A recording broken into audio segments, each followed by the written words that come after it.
Oui, oui, on peut.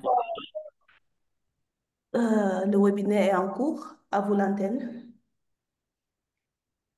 Mhm.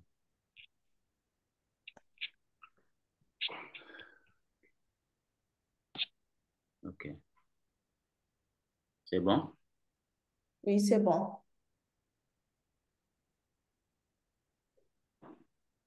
Parfait. On peut démarrer là tout de suite? Oui, allez-y, la réunion est ouverte. Je vois qu'il y a déjà 18, 19, 20 euh, participants. Donc, je crois qu'on peut commencer avec les discours et puis Ouais. procéder avec l'agenda. Mhm. Parfait. Bonjour, chers tous. Je suis Ousseinouka. Je suis chargé de programme changement climatique et résilience au Conseil national de concertation et de coopération des ruraux. Donc, nous vous souhaitons la bienvenue donc, dans cet événement de formation dans le cadre du projet DERPIN, innovation en matière de politique nutritionnelle et de résilience grâce au numérique. Alors ici, il s'agit un peu de valoriser les données donc pour aide à la prise de décision aux autorités. Alors, en cela, nous vous souhaitons vraiment la bienvenue et nous souhaitons aussi que cet événement soit vraiment un événement d'apprentissage, que nous apprenions de nouvelles choses aujourd'hui. Et surtout, avant d'aller plus loin, je demanderai à tous les participants ici dans ce panel de se présenter dans le chat. Vous pouvez écrire votre nom, prénom, peut-être votre structure dans le chat. Il y a aussi une boîte à questions qui est prévue. Donc, si vous souhaitez interagir, poser des questions, vous pouvez toutefois écrire et vos questions seront prises en charge. Alors, je m'en vais un peu vous présenter euh, nos deux intervenants, à savoir Madame Astou Diaw Camara, la directrice du BAM, qui va procéder à l'ouverture de cette session, mais également Ella Thierno Cissé, coordinateur de la cellule d'appui technique du CNCR. Et c'est juste des discours d'allocution. Comme on est un peu tenu par le temps, nous vous inviterons à y aller très vite, peut-être entre 2 et 3 minutes pour nous ouvrir. Là, on passera maintenant la parole à Julie, d'Academia, pour entrer pleinement dans la session. Merci beaucoup. Et moi, Ousseinouka, je vais assurer la modération. Je vous redonne la parole. Merci à tous. Si je comprends bien, c'est à moi de prendre la parole, c'est bien ça? C'est ça. Voilà, donc rebonjour. Je voudrais, au nom de l'ISRA, remercier tous les participants à ce webinaire. Je voudrais remercier Academia 2063 qui est venu vers nous avec d'autres collaborateurs que je remercie également, le CNCR et le Centre national de développement de la nutrition autour de ce projet d'ERPIN. Les objectifs du projet d'ERPIN sont en parfaite cohérence avec les orientations stratégiques de l'ISRA aujourd'hui, qui est résolument positionné pour fournir les informations les plus précises qu'elles soient aux décideurs et aux différents acteurs du monde de l'agriculture et des systèmes alimentaires. Je ne vais pas revenir ici sur l'importance des données probantes, l'importance des données de précision dans la prise de décision, mais c'est ce que ce projet nous apporte. Donc, c'est une initiative qui vient s'ajouter à d'autres initiatives que nous portons aujourd'hui pour voir comment, dans un monde où les chocs climatiques, économiques et sanitaires s'intensifient, comment il est nécessaire de disposer de données fiables et actualisées pour planifier efficacement et renforcer notre résilience. Les objectifs du projet d'ERPIN, je ne vais pas trop prendre du temps pour les rappeler, vous allez le faire tout à l'heure. Donc, on sait que c'est pour exploiter des technologies numériques et des ressources analytiques pour soutenir les décideurs publics. DERPIN a déjà commencé à travailler depuis 2023. Donc, on a, dans un processus pilote, collecté des données. Une première cartographie a été faite. Et puis, comme attendu dans ce projet, une meilleure modélisation des cultures pour des prédictions de production plus précises.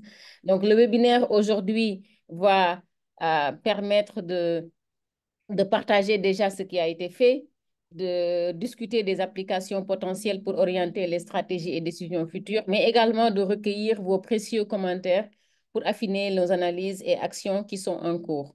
Donc, encore une fois, je remercie tous les participants à ce webinaire.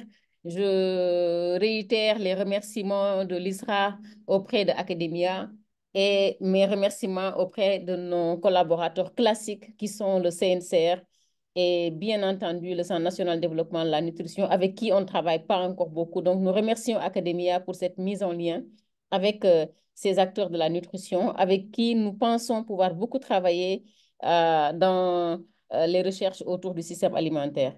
Donc, merci encore et je vous souhaite des échanges fructueux, même si, voilà, on sait que cette rencontre ne sera pas très longue.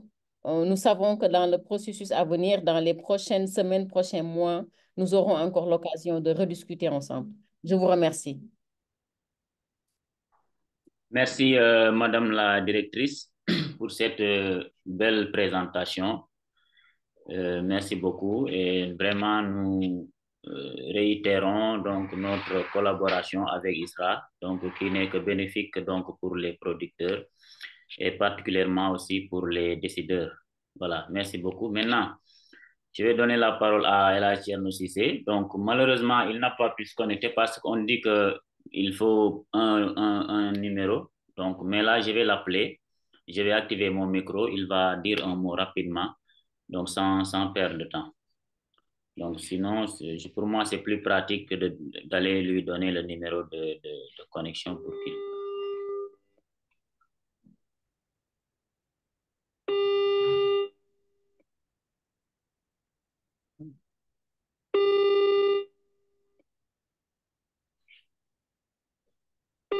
Je crois qu'elle est là, en fait.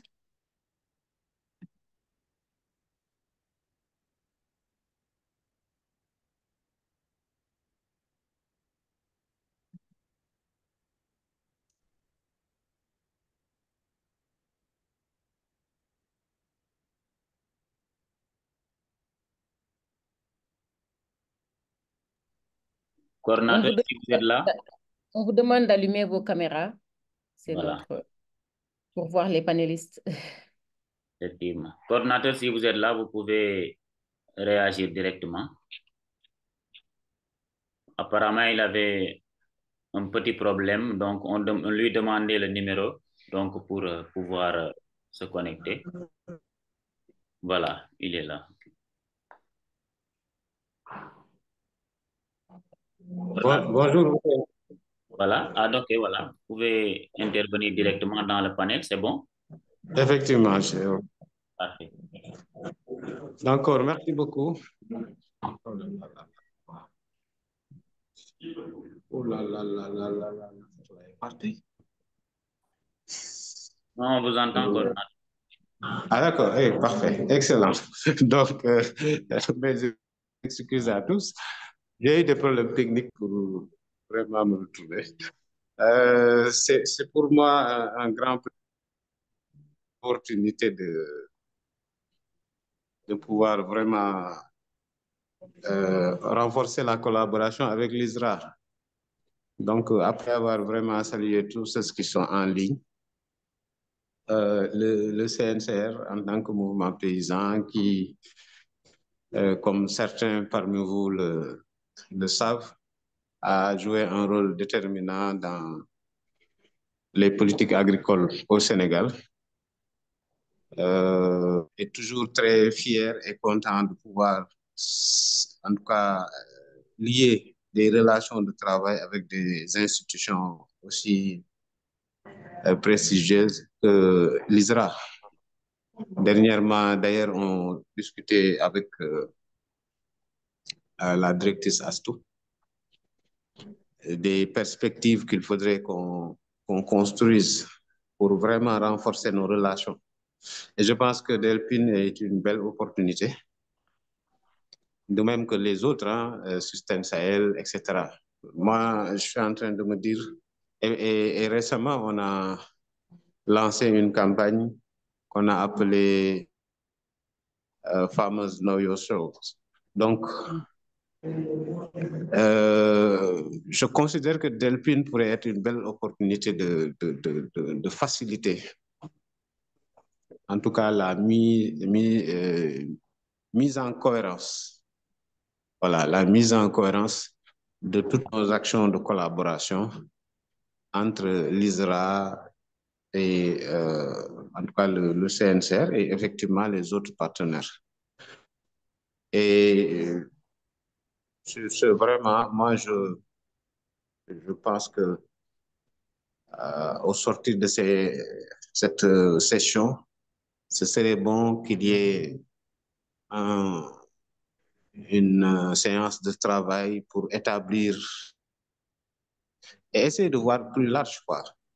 Ne pas se limiter juste ici. Aujourd'hui, on est sur Delphin, demain, on est sur la campagne Farmers Know Your Source. Après demain, on est sur Système Sahel, ainsi de suite. Comment vraiment construire de façon globale, vu que toutes ces interventions vont dans la même direction, comment faire face aux défis des changements climatiques, comment travailler sur la dégradation des sols, comment booster les capacités de production des exploitations familiales, comment répondre à l'ambition nationale de souveraineté alimentaire. Et je sais que l'ISRA a un rôle important en termes d'accompagnement, un rôle qui lui est donné par les autorités. Mais évidemment, on ne peut pas parler de souveraineté alimentaire également sans pour autant que ce soit les agriculteurs qui sont devant. Et ça, je pense que l'ISRA le comprend bien, fait que quasiment dans toutes ces interventions, même si c'est de la recherche-action, il pense automatiquement au CNCR qui a cette capacité de mobiliser quasiment toutes les filières agro-silvopastorales et halieutiques, mais aussi qui a les capacités de parler à l'autorité. Donc, voilà peut-être moi quelques mots pour dire que vraiment on a beaucoup d'ambition par rapport à cette collaboration, mais aussi rappeler qu'on est dans un processus qui est régional. Voilà, le CNCR a l'opportunité également de pouvoir faire la jonction avec l'Europa et les mouvements paysans dans la sous-région. Comme l'ISRA également là, dernièrement, j'étais invité à la rencontre de la plateforme continentale des gestions de recherche. Voilà, pareil, du côté du CNCR régional, nous sommes dans l'Europa, mais au niveau continental, on est dans la PAFO. Donc, comment du Sénégal au niveau régional, au niveau continental, voire international aussi, on puisse tirer des leçons, des approches en termes de collaboration OP Recherche pour pouvoir vraiment montrer des modèles, des schémas qui marchent. Donc voilà, moi, ce que je voulais dire et vraiment vous remercier, vous encourager pour la bonne tenue de cette rencontre-là et également comment on travaille ensemble pour consolider ce partenariat pour le bien des paysans au Sénégal et en Afrique. Merci. Merci beaucoup, monsieur le coordinateur de la cellule d'appui technique du CNCR, Elhadji Thierno Cissé, pour cette belle présentation. Alors, vous êtes un peu revenu sur les liens donc, qui nous lient, si je peux me permettre cette répétition, avec l'ISRA. Et ça commence depuis l'autorité suprême, parce que le principe premier du CNCR, c'est le respect de l'autorité de l'État, et ISRA est un démembrement de l'État. En cela, tout ce que nous le faisons donc au nom de l'État. Alors, cette collaboration ISRA-CNCR, donc c'est une collaboration naturelle au grand bénéfice donc des producteurs, mais des Sénégalais de façon globale, mais surtout de la sous-région, parce que vous avez un peu fait allusion à l'organisation régionale qui est donc l'Europa, qui à travers donc la PAFO, on a intégré donc cette dynamique-là avec ISRA, donc nous sommes les deux points focaux au Sénégal. Cela me permet rapidement d'aborder les objectifs de ce projet-là avant de redonner la parole à Julie. Alors, le projet d'ERPIN, c'est surtout, ça cherche à renforcer un peu les résiliences des systèmes alimentaires des exploitations agricoles familiales. Alors, en se basant sur des données factuelles techniques. Donc, ce sont ces données-là maintenant qui aideront aux producteurs, mais surtout aux décisionnaires, à l'autorité de prendre vraiment les décisions idoines, tout en comprenant qu'on est dans un contexte de changement climatique, donc on ne peut plus se permettre de faire comme on faisait avant. Alors, c'est en cela, ces données-là vraiment peuvent nous aider à la prise de décision. Et en cela, donc, nous sommes en partenariat avec Academia 2063, mais aussi GIZ, et surtout la PAFO. Je disais tantôt, c'est par le truchement de la PAFO que nous, les paysans, par exemple, on a intégré donc ce processus-là. Et le projet intervient dans 5 pays, à savoir le Bénin, le Ghana, donc le Malawi, le Sénégal et l'Ouganda. Donc, le projet se déroule dans ces 5 pays-là.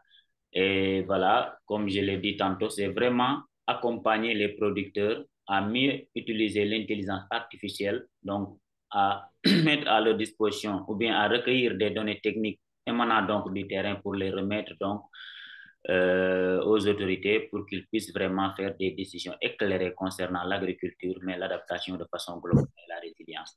Voilà, merci beaucoup. En ces mots, je donne donc la parole à Julie pour avancer. Julie, vous avez la parole.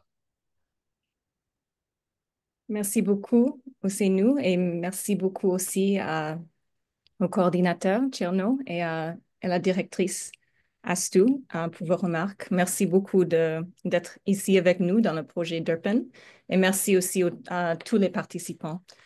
Et moi, je m'appelle Julie Collins, je suis scientifique senior associée à Academia 2063. Je suis la coordonnatrice du projet DERPIN chez nous. Et DERPIN, encore une fois, c'est un acronyme anglais. Ça signifie innovation en matière de politique nutritionnelle et de résilience grâce au numérique. Et je vais juste faire une petite introduction au projet. Je ne vais pas prendre trop de temps. C'est un projet d'un peu plus de 2 ans. Ça a commencé en 2023 et ça continue jusqu'en 2025. C'est un projet mandaté par le ministère fédéral allemand de la coopération économique et le développement.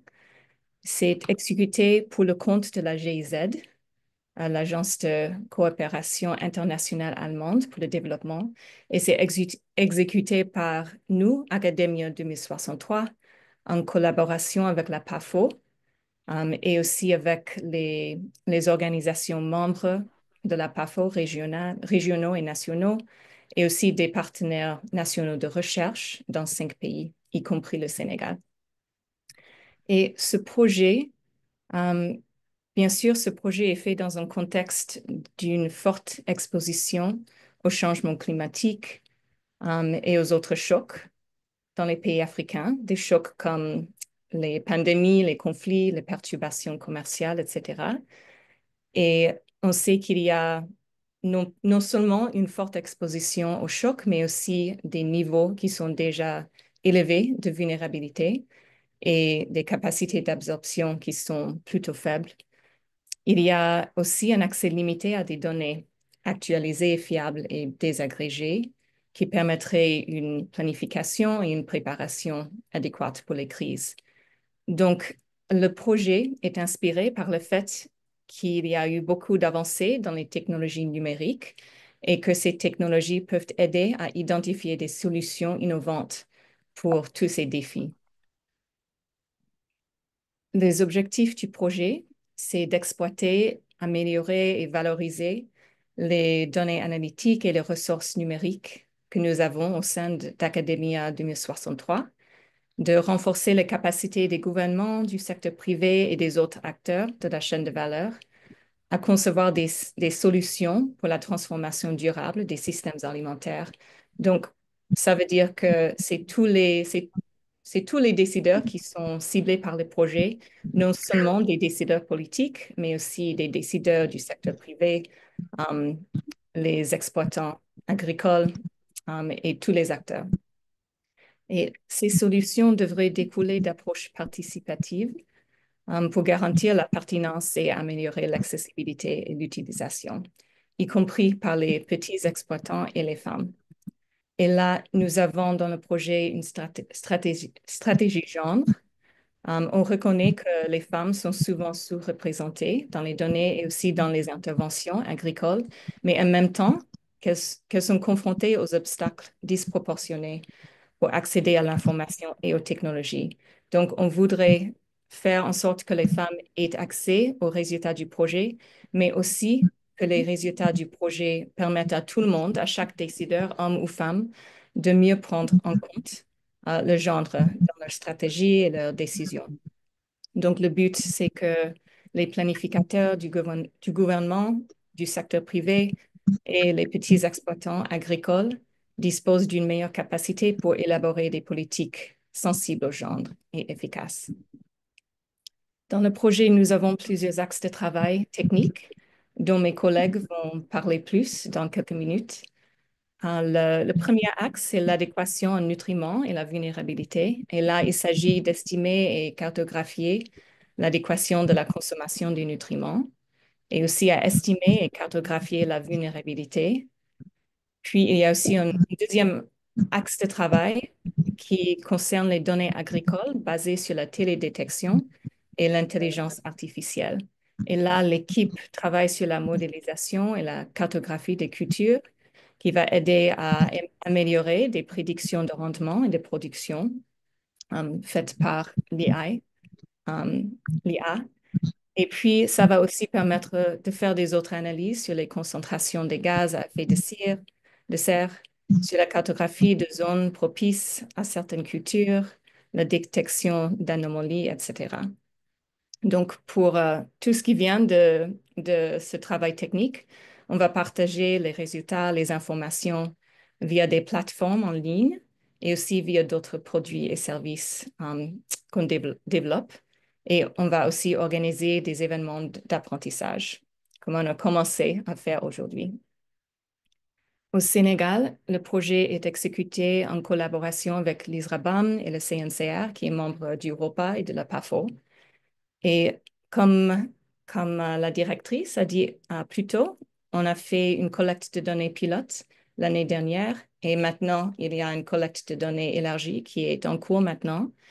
Et ces données sont sur les cultures et elles vont aider à la modélisation des cultures et aux prédictions de production et de rendement. On a aussi fait la cartographie de l'adéquation en nutriments en collaboration avec le Centre national de développement de la nutrition. Et on a fait une cartographie de la vulnérabilité préliminaire. Et là, on voudrait avoir les apports et les commentaires des partenaires et de vous, des parties prenantes au Sénégal, pour affiner l'analyse. Donc, les objectifs de la rencontre aujourd'hui, c'est introduire le projet aux parties prenantes au Sénégal, de présenter quelques résultats préliminaires et aussi des produits prévus, et de discuter des applications potentielles pour les stratégies et les décisions au Sénégal. On voudra vos idées, vos commentaires, vos questions, etc. Après, on va organiser d'autres événements d'apprentissage qui vont aller plus dans les détails dans la première partie de l'année prochaine. On va recueillir les commentaires des parties prenantes et affiner les analyses quand il faut. Et aussi, on va lancer les plateformes en ligne et d'autres produits et services pour diffuser les résultats du projet. Merci beaucoup, Jeff. Je vais arrêter là et je vais passer la parole à mon collègue, à Mustapha Penn, qui va parler dans plus de détails sur le travail sur l'adéquation nutritionnelle et la vulnérabilité. C'est ça. Julie, merci. Vous me laissez d'abord préciser une chose. Je vois des gens, là, la place, donc la boîte questions-réponses, c'est là où ils se présentent. Alors, vous pouvez vous présenter au niveau du chat, mais donc la partie réservée questions-réponses, là, quand vous intervenez, c'est juste pour poser une question. Voilà, merci beaucoup. Merci, Julie. Bonjour tout le monde. Je partage d'abord mon écran. Bonjour, Mustapha. On t'entend. Bonjour, Mustapha. Bienvenue. C'est nous. Vous voyez mon écran? Non, pas encore. Oh, Pas encore. ça a commencé. C'est bon Oui, maintenant. oui. Merci Ça va. Julie, merci Ousseynou. C'est un vrai plaisir de vous joindre dans ce workshop. Je m'appelle Moustapha Pen et je suis chercheur associé à Academia. Demain, je vais vous présenter l'une des résultats qu'on a déjà fait dans le cadre du projet DERPIN qui concerne l'adéquation nutritionnelle et cartographie de la vulnérabilité ici au Sénégal. Donc,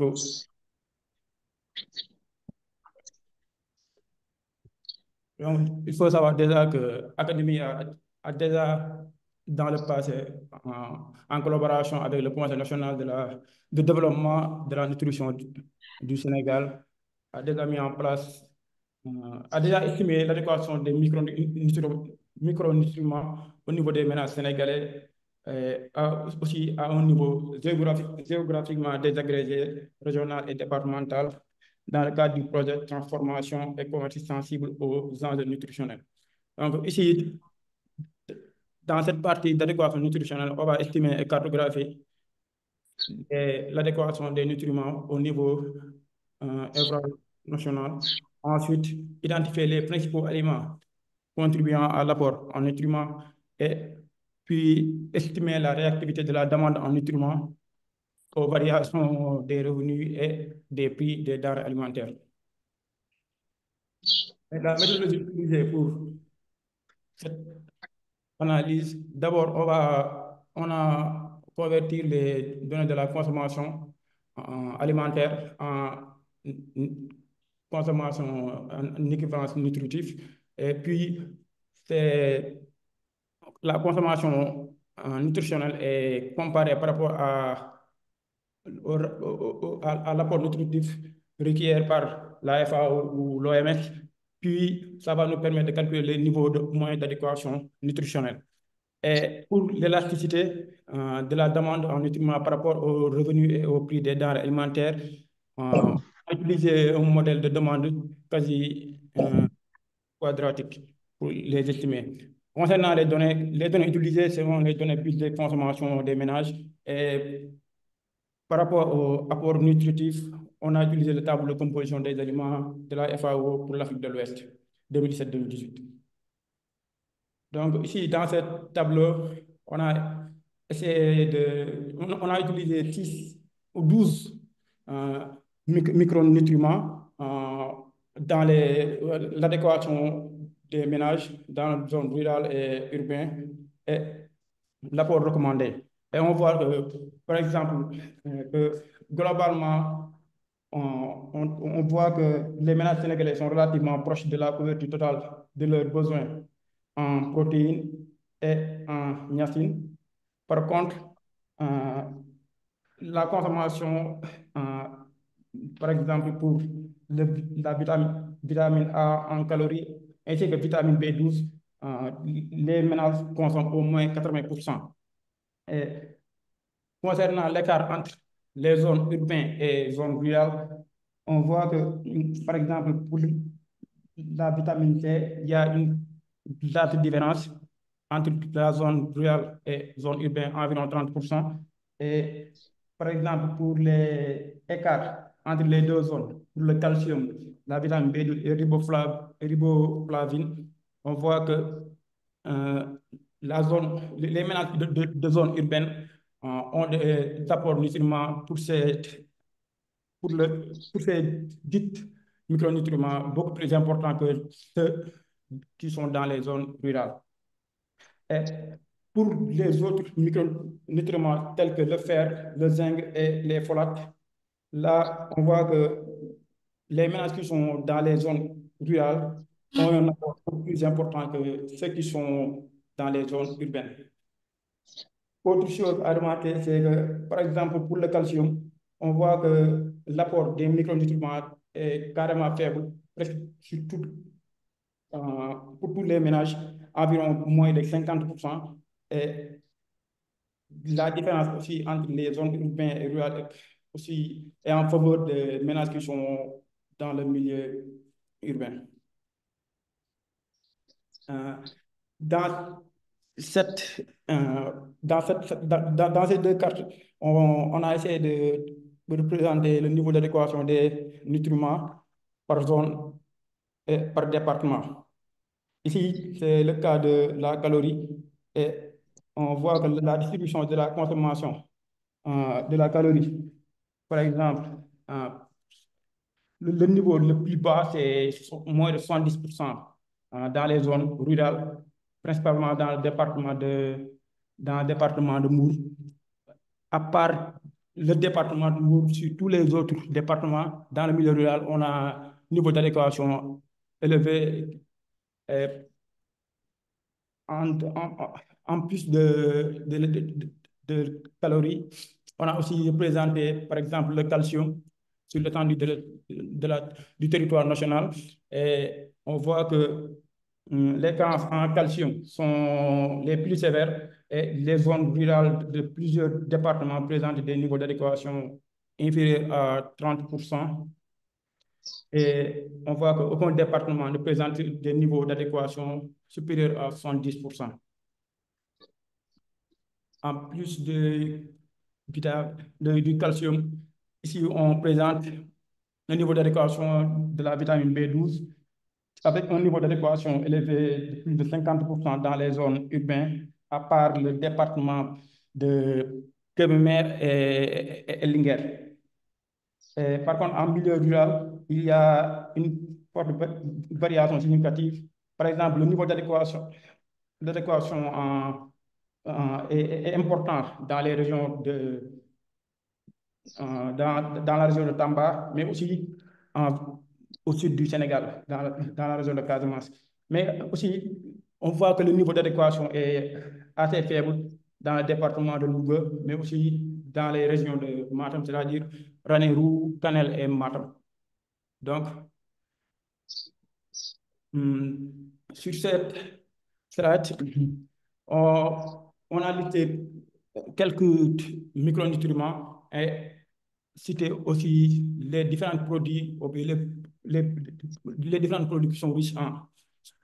Par exemple, on voit que l'apport en micronutriments au niveau des ménages, ainsi que les parts budgétaires de chaque produit aussi. Maintenant, concernant par exemple les micronutriments, la calories et protéines, les principales sources de calories sont le riz et le mil. Mais on voit bien que, par exemple, dans une stratégie de lutte, par exemple, contre les carences en fer, bien ou zinc, on pourrait aussi inclure, par exemple, l'augmentation de la consommation du mil et du riz, mais aussi au-delà des protéines et calories. On peut, par exemple, voir que pour la consommation de calcium, par exemple, les produits les plus riches sont le poisson séché, lait en poudre et riz brisé, poisson fumé. Par contre, on voit que leur part sur le budget, par exemple, pour le poisson séché et poisson fumé est assez faible. Et aussi, si on prend le cas de la vitamine A, on voit que les principales sources de ces micronutriments sont les huiles, par exemple l'huile de palme, l'huile végétale et arachide. Maintenant, ici, on a essayé de présenter l'élasticité des calories et des micronutriments par rapport aux revenus. Et globalement, on voit que ici, on peut considérer tous les micronutriments comme des biens normaux, du fait que lorsque le revenu augmente, les demandes vont aussi augmenter. Et on voit particulièrement, par exemple, pour calcium, vitamine B12 et vitamine C, que leur élasticité est déjà supérieure à 1, ce qui veut dire que ce sont en quelque sorte des biens de luxe. C'est-à-dire, lorsque le revenu augmente de 1%, ces demandes vont aussi augmenter proportionnellement supérieure à 1%.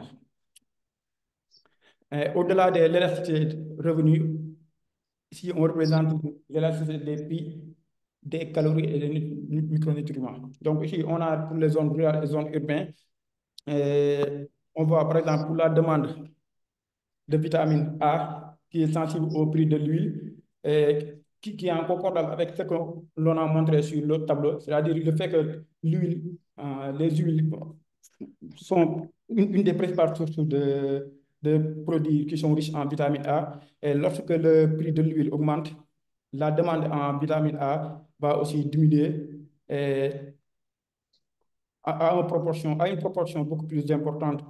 Donc, ensuite, pour l'élasticité de la vitamine B, on voit qu'il est sensible par rapport au prix de la viande et du poisson. Et que ça soit dans les zones rurales et les zones urbaines, une augmentation du prix de la viande va augmenter une diminution de la demande de la vitamine B12 dans les deux zones.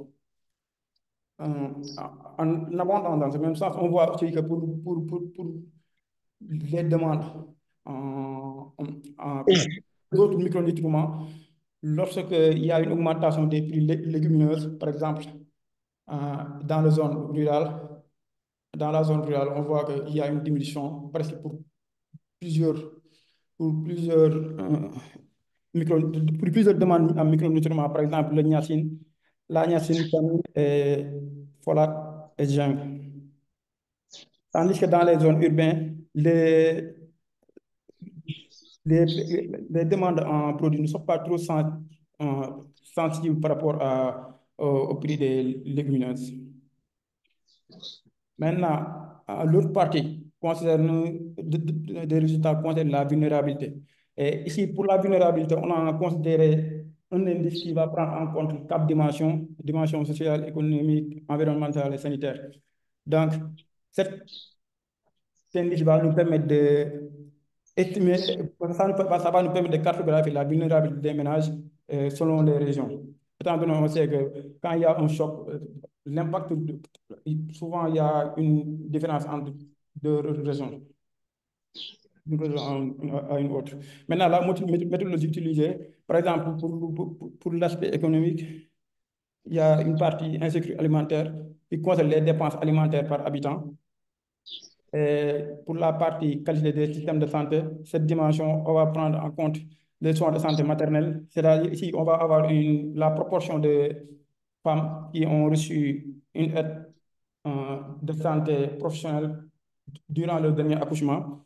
Et pour l'autre variable, c'est la distance par rapport à la clinique. Là, on va prendre la proportion de femmes qui ont un problème lié à la distance par rapport au poste de santé. Et pour la vulnérabilité au changement climatique, on utilise comme sous-indice l'exposition, la sensibilité et la capacité d'adaptation des ménages. Et enfin, pour le dernier sous-indice, c'est l'adéquation du ménage en nutriments.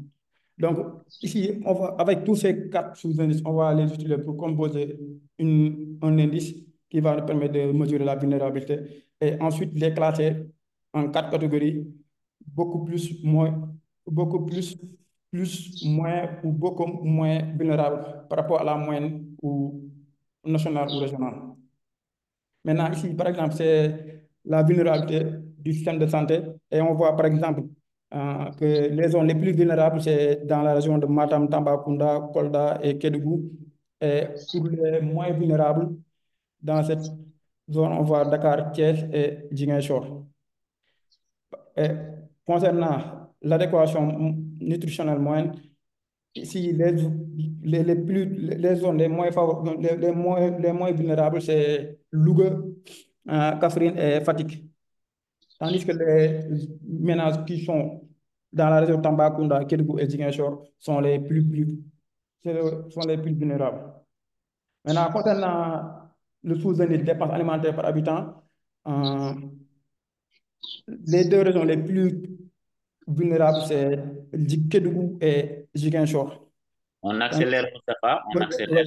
Effectivement, oui. Tandis que Dakar et les ménages qui sont à Dakar, Thiès, Diourbel, Louga sont les moins vulnérables. Pour le changement climatique, on voit que les ménages qui sont à Louga, Matam, Tambacounda sont les plus vulnérables et les moins vulnérables se trouvent dans la région de Thiès, Dakar, Diourbel ainsi que Ziguinchor. Maintenant, ça, c'est l'indice composite qu'on a construit à partir des 4 autres. Et on voit que l'indice composite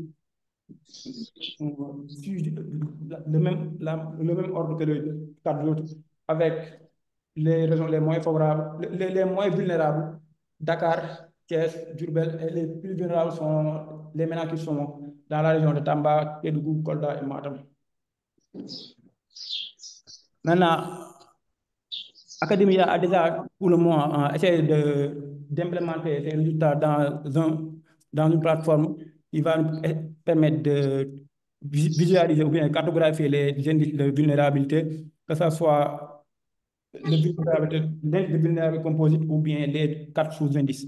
Aussi, on peut par exemple essayer de visualiser l'adéquation de la consommation de nutriments, par exemple par département, aussi en tenant en compte le genre du chef de ménage.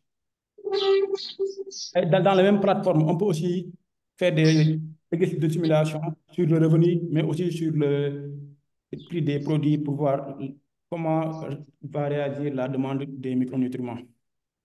Maintenant, cette plateforme, l'objectif principal, c'est d'essayer d'aider les agriculteurs, mais aussi le secteur privé de produire, développer des aliments riches en nutriments pour répondre aux besoins alimentaires locaux, mais aussi ça sert de guide aux décideurs d'identifier les populations les plus vulnérables et de mieux cibler les politiques d'intervention afin de réduire les vulnérables des systèmes alimentaires. Maintenant, les prochaines étapes, c'est comme l'a déjà souligné Julie, peut-être au prochain d'avoir vos retours par rapport à ces résultats afin de les améliorer et aussi lancer le tableau de bord en ligne. D'accord. C'est tout pour les présentations de résultats du premier acte. Peut-être que je vais passer la main à Khadim pour qu'il vous présente. Merci Moustapha. Donc, auparavant, vous nous laissez un peu camper le débat. Voilà. Merci. Je sais que la nutrition, c'est quand même une question très sensible, hein, très complexe. Voilà. Donc, c'est un peu la capacité de l'être à utiliser des substances donc, pour son bon fonctionnement. Alors, mais moi, c'est pas une question. Il semble que c'est un peu lié donc aux capacités, donc au pouvoir d'achat des producteurs, mais surtout aux régions. Donc, quand on dit aux régions, cela renvoie donc forcément donc aux capacités productives, donc la productivité, tout ce qui est rendement. Donc, plus la région et comme on dit, du point de vue climatique est bien et a des rendements, moins les gens sont exposés, donc ils sont moins vulnérables, mais plus la région est exposée aux variabilités climatiques, c'est un peu comme si c'est là-bas où on sent que les gens sont vraiment moins résilients. Donc, tu peux revenir sur ça. Tout en au passage, donc, on a des nutritionnistes parmi nous. Il y a le docteur Badian qui est là, qui est à l'université chez Anta Diop. S'il veut intervenir, peut-être on lui laisse la parole. Voilà. Merci Moustapha pour cette présentation. Voilà. Et c'est très technique, hein. On est des producteurs. Je dois soulever aussi qu'il y a une dizaine, tantôt si j'ai muté mon micro, il y a une dizaine d'appels. J'ai reçu plus d'une dizaine d'appels des gens qui n'arrivent pas à se connecter parce qu'on leur demande une identification, je ne sais pas, ID ou un numéro comme ça pour se connecter. Et c'est essentiellement des producteurs, donc ils n'ont pas forcément accès à ces paramètres-là. Voilà, merci beaucoup. C'est les précisions que je voulais faire. Je vous redonne la parole. Ok, merci Ousseynou. Peut-être que je vais passer la main à Khadim pour présenter l'autre partie concernant la cartographie des cultures et prévisions de rendement. Parfait. Merci. Bienvenue Khadim. Merci beaucoup. Merci de m'avoir passé la parole. Je vais share mon screen déjà. Okay.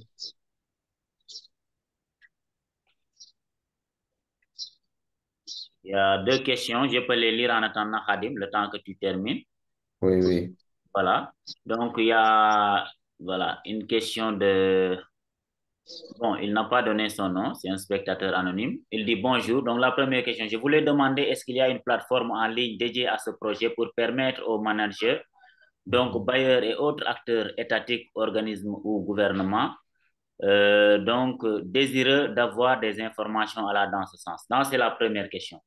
Donc, la deuxième question, est-ce que vous prévoyez à travers ce projet, hormis la collecte de données auprès des ménages, de mettre en place des stratégies d'accompagnement aux ménages dans la lutte contre la malnutrition? Donc, ce sont ces 2 questions-là. Il y a une troisième de Jacob Bob Massamba qui dit, serait-il possible d'avoir la présentation à la fin? Voilà, donc je vous laisse réagir avant de redonner la parole à Khadim rapidement. Merci beaucoup. Bonjour, merci Ousseynou et je peux rapidement répondre. Ah oui, on va partager les présentations à la fin. Et aussi pour l'autre question, oui, en fait, on est en train de développer les plateformes en ligne. Il y en a une qui a été développée et Mustapha a montré une image. Ça contient les résultats de l'analyse de l'adéquation nutritionnelle et aussi on vient d'ajouter l'analyse de la vulnérabilité. Il y a aussi une deuxième plateforme dont Khadim va parler rapidement et là on est en train de développer cette autre plateforme. Donc oui, on compte développer et aussi maintenir ces plateformes pour partager les données. Et pour la deuxième question, est-ce qu'on prévoit euh, mettre en place des stratégies d'accompagnement au ménage dans la lutte contre la malnutrition? En fait, ce que nous souhaitons faire, c'est surtout de fournir les informations, les données que, que les autres acteurs qui sont déjà dans ce domaine peuvent utiliser pour mieux guider leur stratégie et oui, leur stratégie d'accompagnement au ménage. On a travaillé ensemble avec le CNDN pour préparer l'analyse sur l'adéquation nutritionnelle. Et eux, bien sûr, ils sont très bien connectés avec non pas seulement les décideurs politiques, mais aussi les OGM qui travaillent dans le domaine de la nutrition. On veut leur aider à, construire, à mieux construire, mieux cibler leur stratégie. Je vais m'arrêter là pour... oui, je pense que Khadim peut commencer maintenant. Allez-y, Khadim. OK, merci beaucoup. Merci beaucoup de m'avoir passé la main. Donc, je m'en vais un peu m'inscrire dans le même sillage. Donc, je vais un peu parler un peu de l'aspect données, de l'aspect de la cartographie des cultures et de ses applications potentielles dans ce projet. Donc, sans plus tarder, je suis Hadim Dia, donc je suis chercheur associé senior à Academia 2063. Donc, comme contexte, je pense qu'on l'a déjà dit depuis le début. Je pense que Julie en a parlé un peu et Astou aussi. Donc, on peut, face à tout ce qui est défi alimentaire, de sécurité alimentaire, d'un climat qui est en constante évolution, de la population mondiale, de la demande aussi en alimentation qui est en constante augmentation, de comment aussi ces événements météorologiques extrêmes apparaissent souvent, et aussi d'autres qui ne sont pas peut-être aussi liés au climat, mais par exemple qui peuvent être sanitaires, comme le Covid qui vient de passer, ou aussi d'autres crises comme la crise de l'Ukraine aussi qui est passée. Donc tout ça nous invite à être beaucoup plus préparés. Et donc, comment être beaucoup plus préparé, c'est en essayant de maîtriser euh, tout ce qu'on fait dans le domaine de l'agriculture. Et cela passe en général par maîtriser les données et donc savoir vraiment ce qui se fait sur le terrain, où est-ce qu'on en est et comment ça se passe réellement sur le terrain. Et à chaque instant de l'année, savoir précisément ce qu'on est en train de vivre. Est-ce qu'on sera bien cette année? Est-ce qu'on ne sera pas bien? Et quelles sont les décisions à prendre pour corriger à temps. Donc, c'est dans ce sens-là que nous travaillons un peu sur la cartographie un peu des cultures ici, qui est un peu une partie aussi de ce projet. Donc, l'idée, c'est vraiment d'essayer de voir comment identifier les types de cultures que nous avons. Par exemple, au Sénégal, où est le maïs, où est le riz, où est le mil, où est l'arachide, et où est-ce que ça se situe, et à quelle période de l'année. Donc, cela, juste dans le but d'avoir des données vraiment précises et de savoir, par exemple, quelle, euh, quelle sera, par exemple, notre production agricole de cette année. Donc, on va combiner tout ça avec l'intelligence artificielle, avec le terrain, avec les partenaires, le travail avec les partenaires, la connaissance locale, tout ça. Donc, je vais y revenir plus dans les slides qui vont venir. Donc ici, un peu, nous avons le plan. Donc ici, on va parler un peu de la classification des types de cultures. Donc j'en ai déjà un peu parlé des types et de toutes ces applications. Donc si nous avons la classification, nous pouvons voir maintenant qu'est-ce qui se passe réellement au niveau de chaque culture, a-t-on des anomalies? Est-ce que ce type de culture est vraiment là où elle doit être? Est-ce que c'est suitable, par exemple, par rapport à cette zone? Et aussi, quels sont les rendements qui sont associés à ces cultures? Est-ce qu'on aura de bons rendements ou pas? Et quelles sont les raisons? Et aussi de pouvoir surveiller, par exemple, les types de menaces qui peuvent peser dans chaque différent type de culture. Puisque maintenant, si on les identifie, on sait maintenant quels sont les types de menaces auxquels on est confronté par rapport à chaque culture. Et aussi, on va parler un peu des anomalies géophysiques. Ça, on le fait déjà sur Agua, où on essaie de voir un peu comment se présente l'année. Donc, on essaie de surveiller tout ce qui est pluviométrie, tout ce qui est température et essayer de voir est-ce qu'on est dans des normalités ou bien dans des extrêmes. Donc, voir un peu comment ça va affecter un peu, par exemple, la production et la prévision des rendements. Donc, je vais parler ensuite un peu plus, peut-être juste un peu entrer sur la méthodologie, sur comment les données sont collectées, comment, par exemple, comment on va combiner l'IA et les données terrain. Donc, je vais y aller après. La précision du modèle aussi, on va en parler. Donc, comment fonctionne aussi concrètement, comment le modèle d'IA fait pour identifier les cultures. Et on va parler un peu d'un exemple qu'on avait fait. L'année passée, on avait collecté des données sur 2023 pour le Sénégal, pour une enquête pilote, pour voir un peu comment le modèle marche. Donc, on a pu sortir quelques résultats sur le build et l'arachide. Donc, on va les présenter ici.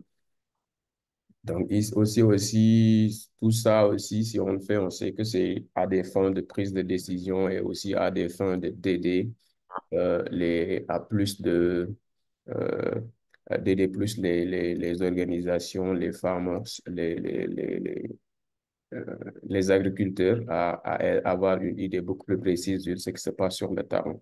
Donc, nous avons déjà aussi une plateforme qui s'appelle Agua, Africa Agriculture Watch. Vous pouvez y aller, c'est agua.org. Vous pouvez déjà taper pour voir ce qu'il y a dedans. On essaie de mettre tout ce qui est prévision de production, tout ce qui est données géophysiques et on fait des comparaisons suivant les années pour voir est-ce qu'on a une année exceptionnelle, qu'est-ce qui se passe, est-ce que cette année sera bonne ou pas pour pouvoir améliorer à temps. Donc, on va parler aussi voilà, des applications possibles avec la surveillance des émissions de gaz à effet de serre. Par exemple, on sait que, par exemple, des cultures comme le riz, on peut voir comment, si on sait identifier où est-ce que sont ces cultures, comment l'émission aussi est faite dans ces zones-là. On peut le faire aussi par différents types de cultures, par est-ce que si je mets un jachère, etc. Donc, avec la cartographie des cultures, on peut vraiment voir un peu cette utilisation sur le land management. Donc, en termes de produits et services dans ce projet, comme je viens de le lister, tout ce qui est possible comme application du travail qu'on va faire, ça pourra même pas rentrer, tout ne pourra pas rentrer ici. Donc, on a listé juste quelques-uns qu'on pourra comme application possible. Mais comme application aussi, comme on a dit, nous, on est des non-profits. Donc, il y a des applications qui pourront être faites, par exemple, par le secteur privé, les assurances qui vont utiliser nos données pour ajouter un peu plus de technologie dessus et proposer, par exemple, des polices d'assurance aux agriculteurs, etc. Donc, tout ça, ça peut être possible grâce aux données, aux analyses que nous produisons ici. Donc, ici, on va essayer de montrer tout ce qui est prévision de culture, identifier les cultures, identifier les anomalies, regarder, par exemple, si la culture est adéquate par rapport à la zone, etc., en regardant les données historiques, mais aussi en regardant là où, par exemple, les zones où cette culture a de meilleurs rendements. Donc, on va avoir cette photo globale et générale et donc ajustée à l'échelle nationale. Et aussi surveiller les rendements, je l'ai déjà dit. Donc, dans le travail ici, comme on a déjà notre plateforme Agua qui fait déjà des prévisions. mais sur une échelle de pixels beaucoup plus grand. Donc, l'idée aussi ici dans ce projet, c'est d'avoir un crop mapping, c'est-à-dire une cartographie des cultures à l'échelle 10 mètres sur 10 mètres. Donc, vous imaginez cette précision. Si on sort cette carte-là, ça nous permettra vraiment d'être beaucoup plus précis et avoir des interventions beaucoup plus localisées.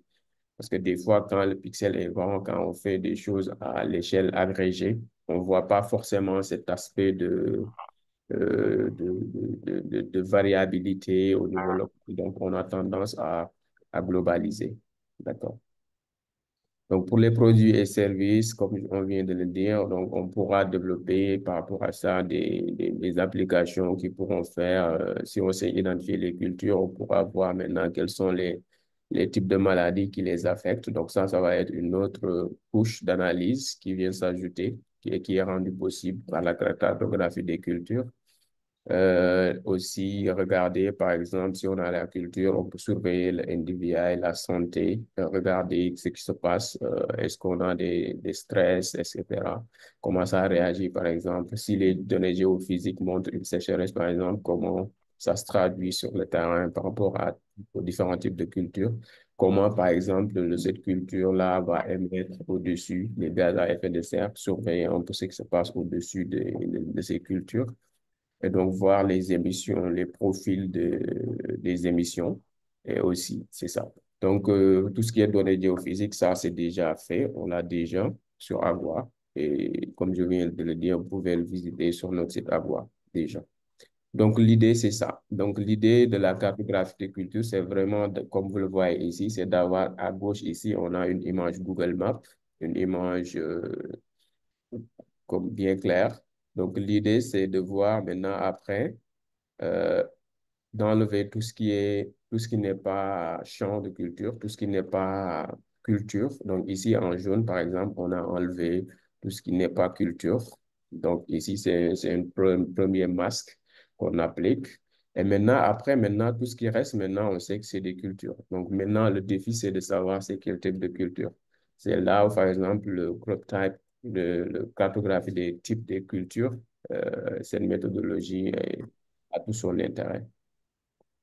Donc, comment on le fait en général? On le fait en utilisant, on sait que tous les objets vont avoir des signatures spectrales différentes. Donc, le maïs, la façon dont les NDVI évoluent et d'autres signaux que nous calculons est différent. Par exemple, si on prend le maïs, du mil, par exemple, ou bien de l'arachide. Donc, nous essayons d'avoir ces signaux, ces sensibilités voilà, qui sont spécifiques à chaque type de culture. Et c'est ça que nous utilisons comme données d'input. Et donc, ça, c'est des données satellites que nous avons déjà, mais qu'on va combiner avec des données terrain. Par exemple, les enquêtes vont nous dire que dans cette zone que nous délimitons, c'est du mil. Donc, nous, on sait qu'on a maintenant la signature du mil. Ils vont nous dire dans cette partie-là, c'est de l'arachide, etc. Et on va avoir plusieurs échantillons.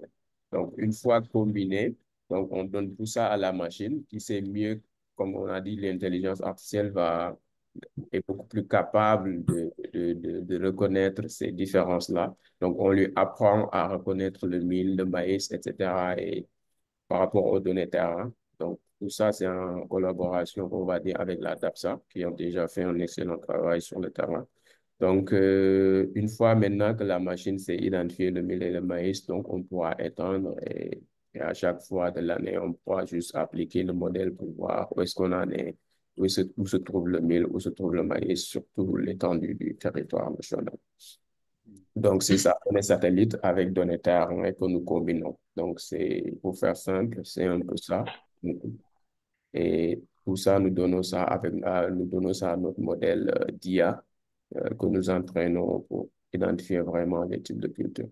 Donc ici, je présente un peu brièvement les types de modèles que nous avons, par exemple, de Random Forest, Super Vector Machine, Neural Network, et nous nous sommes rendus compte que ici, par exemple, c'est le Random Forest qui nous donne des résultats sur ce pilote-là, par exemple, pour le Sénégal de 90%.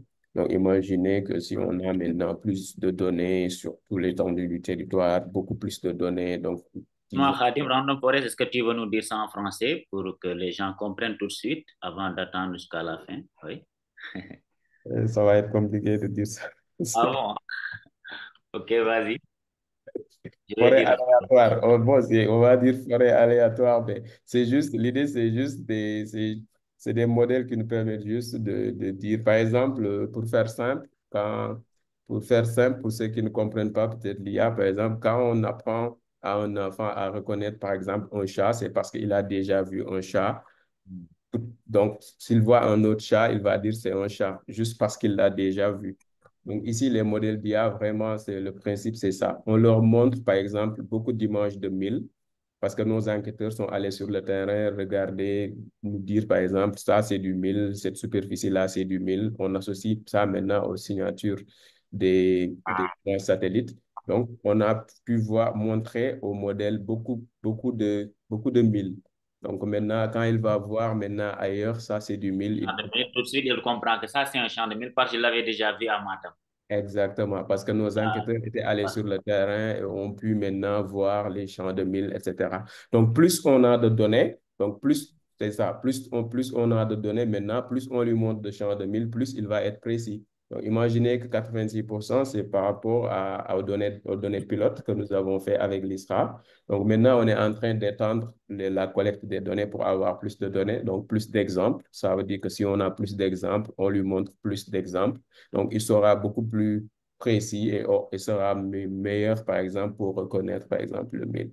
Donc, c'est un peu ça le principe pour, voilà, de façon simplifiée, pour ne pas entrer dans tous les détails. OK. Donc ici, c'est un peu le schéma que nous avons. Donc ici, nous avons comme entrée tout ce qui est données satellitaires, hein. Donc les images satellites, comme vous le savez, qui ont fait un peu de la physique, le RED, Near Infrared, le NDVI.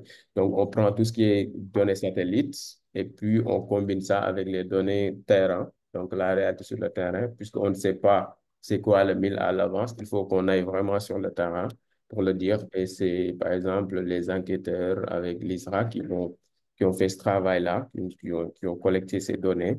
Donc, une fois qu'on a les données, maintenant, on sait que ça, c'est du mille. Et donc, tout ça, là, on peut dire que c'est l'algorithme, c'est la machine. C'est là où on montre à la machine que ça, c'est du mille, ça, c'est pas du mille, tu te trompes. Donc, on fait ce travail-là jusqu'à ce que ce soit plus ou moins précis. À 86% pour le moment, c'est le maximum qu'on a. Donc, voilà. Donc, c'est ça. Donc, c'est un travail de, voilà. Je montre, est-ce qu'on se trompe, on corrige, on fait, on refait, on refait, on fait, on refait. Donc, on montre suffisamment d'exemples jusqu'à ce qu'on soit suffisamment précis pour ok. pouvoir le connaître ailleurs. Donc ici, par exemple, si on applique ce principe, voici un peu, on l'a appliqué un peu sur le bassin arachidier, puisque c'est là-bas où on avait un peu des données pilotes pour 2023. Donc ici, on a essayé d'identifier en rouge, par exemple, c'est le mil et en jaune, c'est l'arachide. Les pixels sont petits, on ne peut pas les voir comme ça, par exemple, parce que c'est 10 mètres sur 10 mètres, mais si on zoome et on regarde bien, on voit bien que ça se distingue bien déjà. Donc, ça, c'est déjà un premier résultat. Donc, le modèle fonctionne bien. Et donc, si on a les nouvelles données qui sont beaucoup plus grandes, avec plus d'exemples, là, on va atteindre une précision vraiment d'encore peut-être plus vers les 95 et ce sera vraiment très intéressant pour le Sénégal. Et ce sera vraiment pour le Sénégal. Donc, ça, c'est déjà un travail qui a déjà été fait et accompli. Donc, comme type d'application, bon, comme on l'a dit, donc si on sait par exemple où est-ce que sont le mil, l'arachide avec une précision vraiment très grande au niveau du Sénégal, là on a une idée à peu près de combien de milles je peux avoir, par exemple. Donc, je peux maintenant essayer de voir quel sera le rendement. Et donc, si je sais le rendement, je sais à peu près combien de milles j'aurai avec une précision vraiment 10 mètres sur 10 mètres. Ça veut dire que je sais les localités qui sont les champions. Je sais les localités où je dois faire des efforts et là où il y a des problèmes maintenant, quel est le problème? Ça, vraiment, ça permet d'avoir cette politique-là vraiment très, très désagrégé et qui va permettre d'avoir des interventions vraiment localisées qui vont porter vraiment plus de fruits. Et ne pas entrer, par exemple, en général, par exemple, si on intervenait de façon départementale, on pourrait masquer disparité, par exemple, à l'intérieur, parce que certaines zones pourraient avoir plus de problèmes que d'autres. Mais si on est, par exemple, décideur et qu'on veut juste dire, je suis au niveau département, donc je répartis de façon uniforme, puisque je n'ai pas de données désagrégées, ça, c'est une limite. Et donc, ici, ça nous permet de lever un peu ce genre de limite. Donc, ici, on a listé vraiment tout ce qui est application potentielle. Donc, ce projet même ne permettra pas de faire toutes les applications possibles. C'est là où on dit, par exemple, on essaie aussi de voir en termes d'assurance agricole, par exemple, les données que nous allons prédire, que nous allons générer et les analyses pourront intéresser, par exemple, le secteur de l'assurance, le secteur privé, les actes tech pourront venir prendre les données, développer des choses. Les techniciens, par exemple, les analystes, ceux qui sont intéressés pourront venir prendre les données, faire d'autres choses. Nous aussi, on va faire et présenter ça à la fin dans des plateformes donc qui seront vraiment accessibles à tout le monde et vraiment simples à utiliser. Donc, Mustapha en a déjà montré un. J'ai parlé aussi d'Agua. Donc, tout ce qu'on va faire ici aussi, on va aller le mettre et le publier dans notre site. Donc, ici aussi, j'ai listé tout ça. Donc, comme je l'ai dit, je pense que je ne vais pas y revenir. J'en ai déjà un peu parlé. Donc, ça, c'est un peu le site Africa Agriculture Watch. Donc, ici, agwa, aagwa.org. Donc, vous pouvez taper et entrer dessus. Par souci de temps, je ne vais pas aller dans les détails sur ça. Donc, là-bas, on met tout ce qui est prévision de production, comment se passe l'année, tout ce qui est données géophysiques, comment est la précipitation, la température, le NDVI, pour voir si c'est une année normale ou pas, comparer les années à une autre. Donc, vous pouvez vraiment voir ça. Ici, par exemple, c'est les cartes qu'on avait faites pour 2024. C'était des prévisions pour le mil et le maïs. Donc, vous voyez ici qu'on essaie de faire des prévisions. Donc, si on termine maintenant, l'idée, c'est vraiment de rendre encore beaucoup plus fin le pixel, 10 mètres sur 10 mètres. Ici, on aura du 10 mètres sur 10 mètres. Et quand on aura terminé la cartographie des cultures, par exemple, avec le Sénégal, avec cette deuxième phase de collecte. Et donc, voilà, on aura vraiment une plus grande précision. Donc ici, comme on l'a dit, ça va nous, comme application aussi, vous imaginez, si vous avez des données détaillées, vous imaginez, vous pouvez avoir des statistiques beaucoup plus fines, donc qui va vous permettre d'avoir une évaluation beaucoup plus, voilà, beaucoup plus précise à chaque moment de l'année. Parce qu'à chaque moment de l'année, tu peux savoir où est le mil, où est le maïs, etc., comment ça se passe, quelles sont les prévisions. Et donc ça, c'est une manne d'information qu'on a. Aussi, cartographie de aptitude des sols, par exemple, on peut regarder, par exemple, on peut savoir, par exemple, le maïs dans cette zone en général n'a pas de bon rendement, pourquoi, etc. Donc, on regarde les types de sols. Donc, tout ça, ça permet vraiment d'avoir maintenant d'autres couches d'analyse qui vont venir s'ajouter. Et donc, ça ouvre vraiment une porte à toute une recherche. Donc, ça ne va pas s'arrêter là. Donc, les applications sont vraiment nombreuses et multiples et concerne vraiment tous les parties prenantes, les décideurs, le secteur privé et tout ça aussi peut-être pour le bénéfice de l'exploitant agricole. Donc ici aussi, on essaie comme application, on essaie aussi de déterminer la forme des champs. Donc ça aussi, c'est une autre application que nous essayons de faire.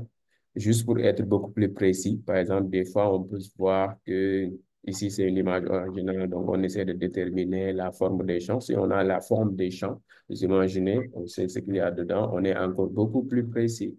Donc, on pourra identifier, par exemple, l'idée, ce serait peut-être d'identifier à la fin chaque champ, lui donner un numéro, regarder comment ça se passe. Donc, les applications ici vont être vraiment, vraiment intéressantes. Et donc, nous travaillons sur ces produits-là qui vont être disponibles bientôt. Donc, ça, c'est un travail qui est déjà en cours et qui sera possible de l'avoir bientôt. Euh, pour le moment, nos amis enquêteurs sont sur le terrain, donc ils vont terminer bientôt et on pourra sortir tous les résultats au Sénégal. Donc, une autre application aussi, comme on a dit, c'est que si je sais où est le riz, où est l'arachide, etc., je peux essayer de voir aussi quelles émissions ils émettent. les gaz à effet de serre au niveau de ces rizières, par exemple, comment ça se comporte.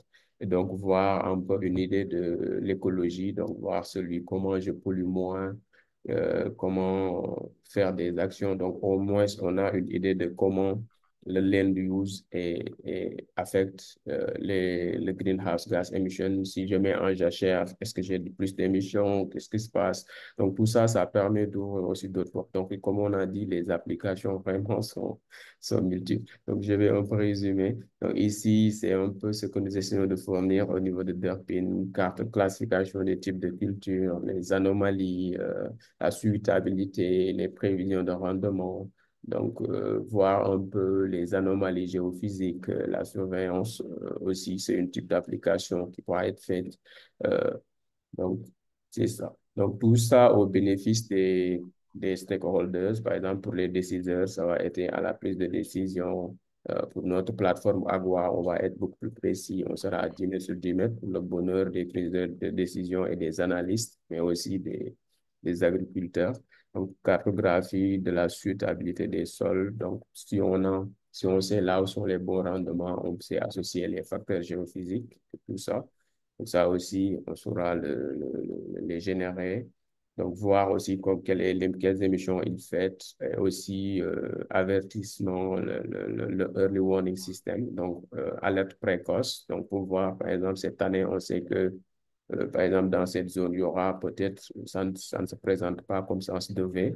Donc, on essaie de voir, d'intervenir beaucoup plus tôt pour anticiper un peu sur les situations de sécurité alimentaire.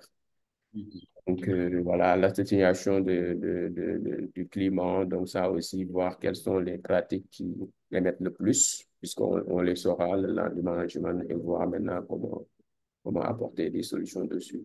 Et donc, j'ai parlé d'assurance agricole, etc. Donc, je pense que je vais m'arrêter là pour ne pas m'étendre. Donc, merci beaucoup et je reste à votre disposition. Parfait, Khadib. Merci beaucoup. Votre intervention a suscité quand même beaucoup de curiosité. Mais avant tout, je vais essayer de faire un petit résumé donc, concernant la cartographie. Alors, la cartographie, elle est fondamentale. Ça permet déjà de comprendre l'identification des nuisibles, mais aussi par rapport aux spéculations qui existent, c'est quoi leur impact. Donc, par rapport à l'émission de gaz à effet de serre, donc on est dans un contexte de changement climatique, on parle donc d'atténuation, d'adaptation, de résilience. Alors, maintenant, passé cela, ce qui est intéressant aussi, c'est-à-dire, je comprends mieux maintenant où se trouvent mes spéculations, qu'est-ce que je recherche. Et là, ça permet, au-delà du fait que ça permet au gouvernement de connaître les disponibilités, ça permet aussi à d'autres structures, comme par exemple les cantines scolaires, de comprendre où est-ce que je peux m'approvisionner. Dans telle région, il y a du riz, bien là, il y a du mil, bien là, je peux avoir d'autres cultures. Donc, c'est vraiment en cela que la cartographie est vraiment intéressante. Hein? Juste pour citer quelques passages. Maintenant, il y a des questions qui sont sorties. Je vois la main de Momo Djei qui est levée depuis tantôt. Je ne sais pas s'il veut prendre la parole. Après, tu peux tout de suite prendre la parole, Momo, si tu veux. Non, Mais quand mais même, vous je, me permettez, hein, non, je Momo? crois qu'il y a un souci, quoi. Parce que moi, je me suis connecté, mais je vois Mohamedou Dieye plusieurs fois. Je ne sais pas c'est quoi. C'est pas moi, en fait. Ah bon, hein? Oui, Tu n'as pas prêté ton adresse à quelqu'un d'autre, par exemple? je Parce sais que pas. c'est vrai qu'il y a beaucoup de gens quand même qui m'interpellent par rapport à ça. Hein. Et je demanderai même à la chargée de com de vérifier un peu la salle d'attente. S'il n'y a pas du monde, il y a des gens qui m'écrivent pour me dire qu'ils n'arrivent pas du tout à se connecter. Monsieur K, Oui, oui, il faut leur demander d'utiliser le lien qu'ils ont reçu de Zoom. le lien qu'ils ont reçu de Zoom. Oui.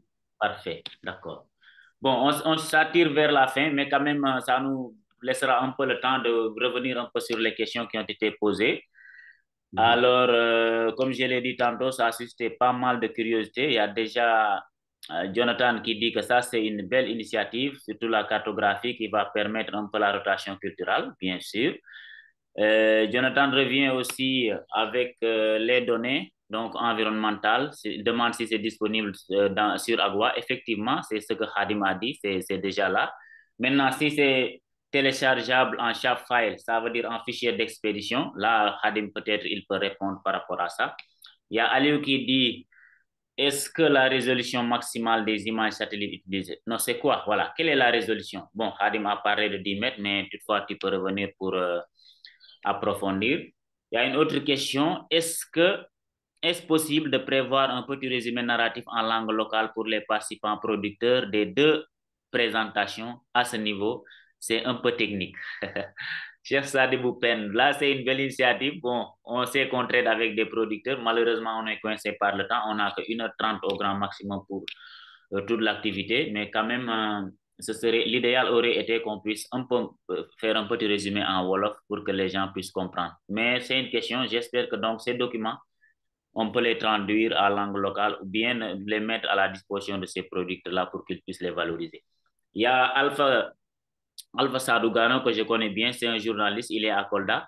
Il salue l'initiative et demande si vraiment il y a des possibilités de collaboration, voilà, avec vous, dans la région sud, donc tout ce qui est Casamance, excusez-moi, tout ce qui est Ziguinchor, Sédhiou et Kolda. Alors, il y a Marie Diagne, c'est une étudiante, alors, qui dit que quelles sont les stratégies pour relever le niveau d'adéquation des nutriments dans les autres zones. Donc, ça, c'est une question. Il me reste encore quelques questions. Vous allez noter, hein? Voilà. Il y a quelqu'un qui a parlé peut-être de la relation qu'on peut faire avec comme on dit, le CNDN, c'est le Conseil national de développement de la nutrition, qui existe depuis plus de 20 ans maintenant. Je sais que le CNDN collabore beaucoup avec la FAO, peut-être un peu avec le PAM. Alors, vous pouvez nous faire le link. Il dit aussi s'il y a une corrélation avec le SSNSA, c'est le secrétariat exécutif du Conseil national de sécurité alimentaire, si je ne me trompe pas. Bon, vous avez tantôt parlé de DAFSA, donc la collaboration qui existe avec ce projet d'ERPIN. Maintenant, vous pouvez éclaircir davantage. Donc, c'est des questions comme ça qui sont souvent revenues. Alors, vous me laissez voir. Qu'est-ce qu'il me reste une autre question? OK, voilà, voilà. Donc, je vérifie et je crois que ce sera tout. Ou bien, voilà, une dernière question peut-être. C'est ça. Est-ce que vous avez noté ou bien je peux vous répéter les questions? Ouais, je pense que j'ai l'essentiel. Voilà, Donc, parfait. voilà, si je n'ai pas répondu à un mot, il pourra revenir. Donc, je pense que oui. Je pense qu'il y en a peut-être qui vont être répondus par Julie. Elle parle un peu de nutrition. Donc, moi, je vais parler un peu de tout ce qui est cartographie. Donc, ça, pour la cartographie, oui, on essaie de sortir les résultats. Donc, pour le moment, par exemple, ce qu'on a ici, là, ce n'est pas encore mis sur Agua.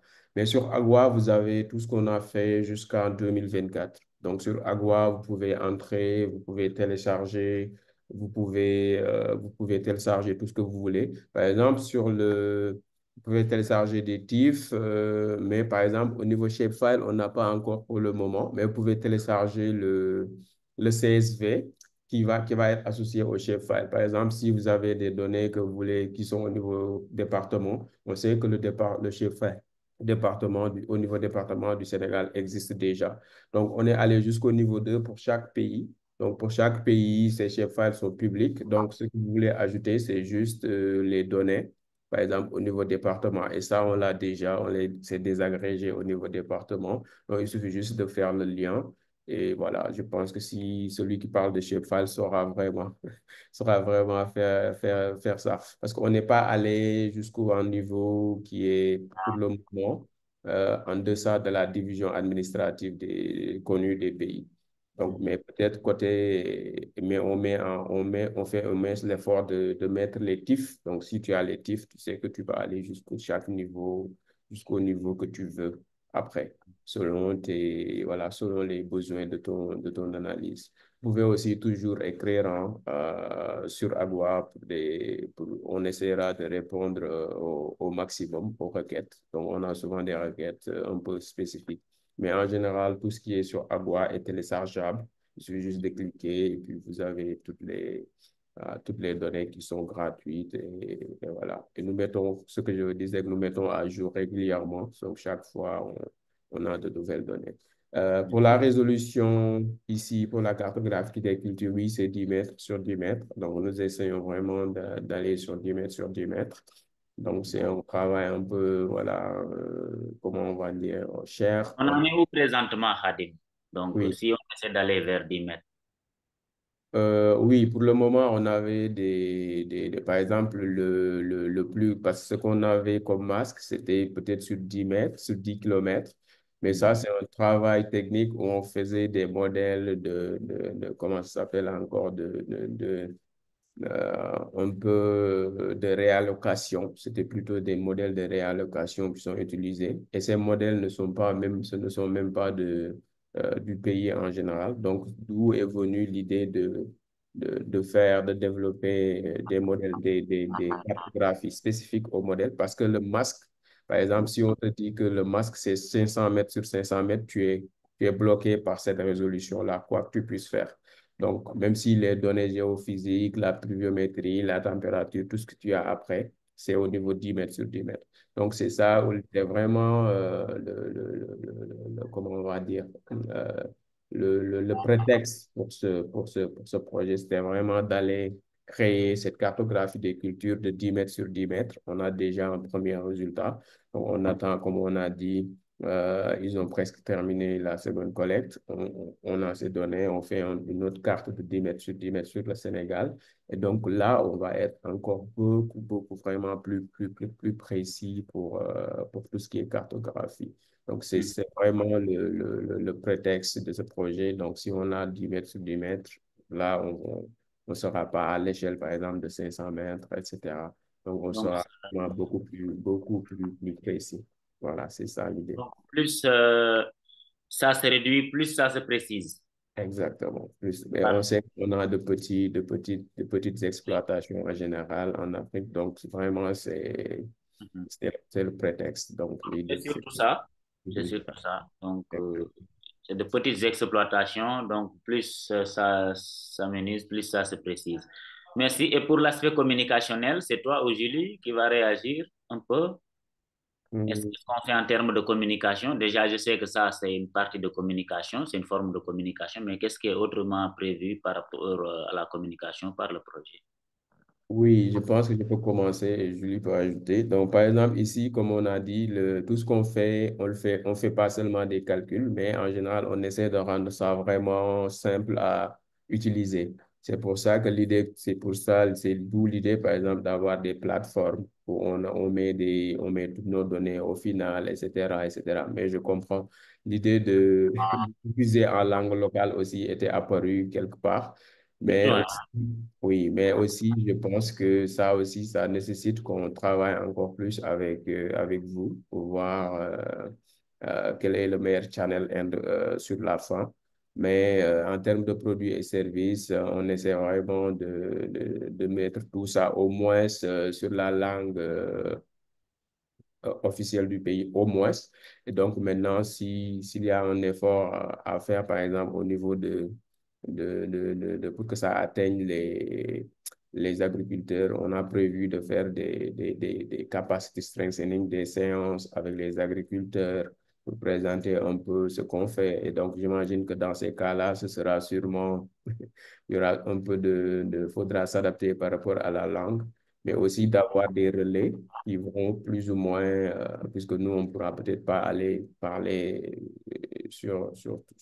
au niveau communautaire, mais d'avoir ces relais-là, par exemple, que le PAFO et vous pouvez jouer pour vraiment faire descendre l'info et expliquer peut-être de façon beaucoup plus euh, compréhensible et beaucoup plus simple aux agriculteurs. Oui, voilà. Parfait. Maintenant, par rapport au, bon, comment corriger un peu l'adéquation nutritionnelle au niveau des régions, il y a cette question de Marie Diagne là qui revient. Est-ce que ça, c'est quoi? C'est purement l'aspect culturel ou bien il y a la dimension socio-culturelle? Voilà, tout ça, parce qu'il y a une question, il y a une proposition, il faut tenir compte des réalités socio-culturelles dans la conception des politiques nutritionnelles. Et en cela, je crois que ce projet, quand même, indexe l'exploitation familiale. Donc, c'est dans le cadre d'une collaboration que toutes les décisions seront prises, n'est-ce pas? Exactement. Donc ça, là, je pense que je vais laisser Julie et je pourrais peut-être apporter quelques compléments par rapport à l'aspect nutritionnel, là. Voilà. Okay. Bonjour, merci. Oui, merci pour la question, c'est très importante. J'ai en partie répondu dans la boîte questions-réponses, mais je voudrais aussi dire que oui, c'est sûr, c'est très bon, les stratégies pour répondre au gap nutritionnel, c'est très compliqué, c'est très multidimensionnel. Il faut avoir les apports de beaucoup de parties différentes. Et on est en train de, bon, on a beaucoup collaboré avec le CNDN. Nous apprécions beaucoup cette collaboration et ils nous ont aidés aussi à avoir des liens avec des autres parties prenantes dans le domaine nutritionnel. Um, je pense que on, on va avoir des autres sessions qui vont aller plus en détail sur l'aspect nutritionnel, mais je veux juste dire pour le moment que Mustapha, il a parlé un peu d'une plateforme qu'on a développée pour partager les résultats sur l'adéquation en nutrition et aussi sur la vulnérabilité. Et dans cette plateforme, il y a aussi un outil qui permet de simuler les impacts des changements dans les revenus et aussi dans les prix des différents aliments, parce que comme ça, on peut essayer de prévoir un peu quels pourraient être les impacts des chocs, mais aussi ça peut permettre aux décideurs politiques et aux autres aussi d'essayer de simuler les impacts des interventions possibles, comme par exemple un transfert qui essaie d'accroître les revenus ou peut-être une subvention des prix des aliments. Ça peut permettre de savoir un peu qui pourraient être les impacts sur l'adéquation nutritionnelle. Donc, si on veut augmenter l'adéquation en fer, est-ce qu'il faut, est-ce qu'il faut regarder les prix des haricots? Est-ce qu'il faut regarder les prix de viande? Est-ce qu'il vaut mieux travailler sur l'aspect des revenus? C'est pour ça qu'on a fait l'analyse des élasticités dont Mustapha a parlé. Et c'est pour ça qu'on a développé cet outil de simulation. Donc, je vais m'arrêter là, comme on n'a pas beaucoup de temps. Effectivement. Et Julie, voilà, merci quand même. Bon, c'est vrai que nous n'allons pas vous laisser en si bon chemin parce qu'il y a une question du doyen Babacar Sène, donc chargé de communication.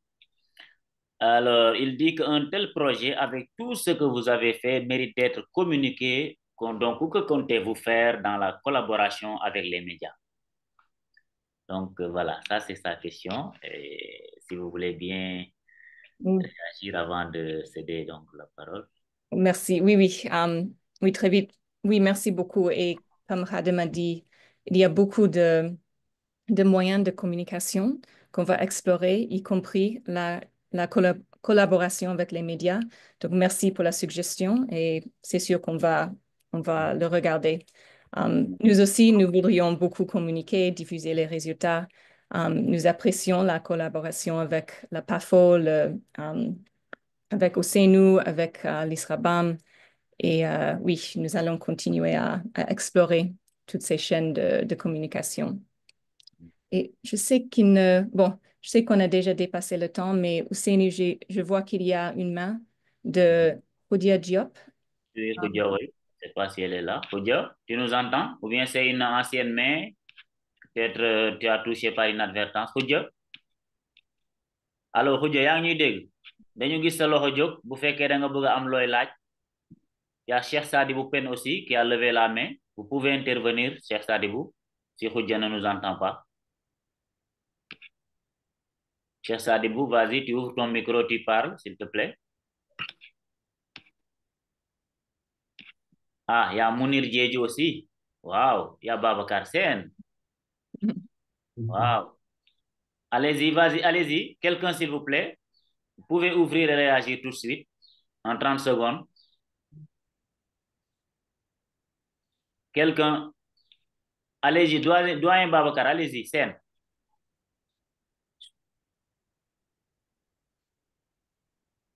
Ouvrez vos micros. Oui, vas-y, Cheikh Sadibou. On t'écoute. Bonjour tout le monde. Bonjour. C'est M. Diédhiou Mounir de Bienvenue. Vitagro SAS. Ok. Je suis le responsable du pôle agricole de Vitagro. Vitagro, ce micro. Tu fermes ton micro en attendant que doyen Mounir termine.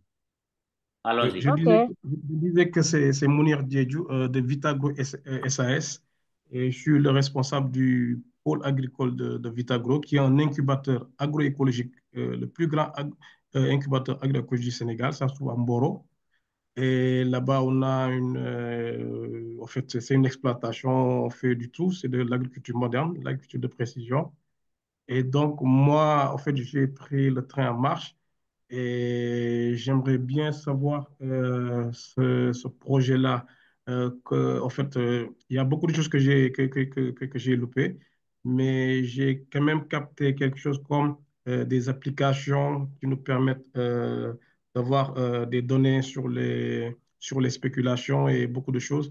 Et je ne sais pas comment on pourra profiter de ces outils, nous qui sommes dans l'agro-business et avec beaucoup de spéculation. Et en plus, c'est un incubateur pour les jeunes Sénégalais.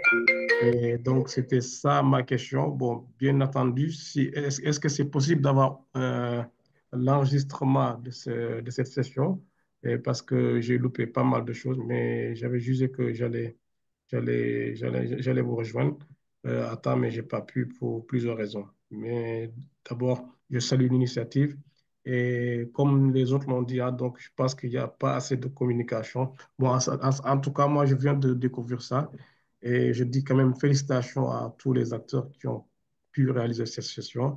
Et on vous encourage d'en faire autant plus parce que c'est quelque chose qui est très intéressant et qui est très important pour tous les acteurs qui sont dans le milieu de l'agro-business.